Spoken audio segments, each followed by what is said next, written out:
காணாத கண்களில்லை, காணாமல் நாளது நகர்வதில்லை.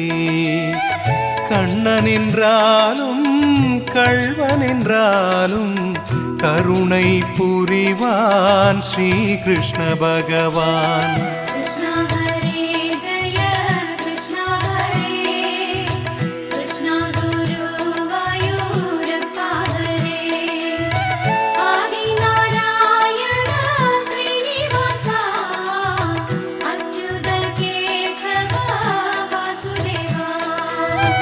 அழகிய கண்ணனின் அடிதனை எண்ணுவர், அவனது தொல்லைகள் அனைத்தையும் தாங்குவர்.